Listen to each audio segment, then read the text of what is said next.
have concerns about the trial. The community's very keen to support you. I'm glad to hear it. But we're also interested to know what you're thinking. Mr. Julius is a very brilliant young man. He is. Can we speak frankly? Please, please. There's some fear you may have fallen under his spell. You won't be the first woman to be attracted to his intellect. Diana.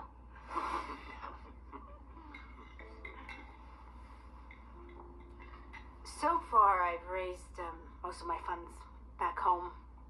Was that easy? Wasn't difficult. Not as difficult as in London, is that what you're saying?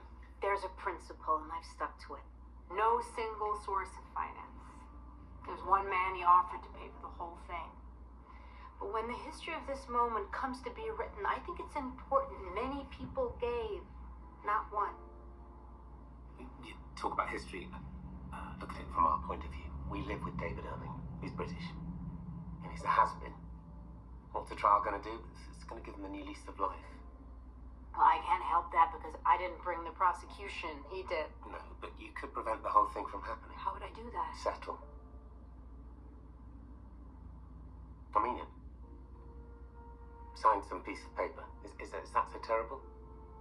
He's never going to give you Auschwitz, okay, but then he's David Irving. We've lived with worse. And what would you want me to settle for?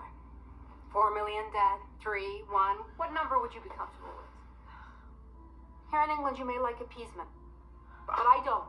I don't think you should be using a word like appeasement. No, then what word should I use? All we're saying, beware of Anthony Julius. He does these things for his own glory.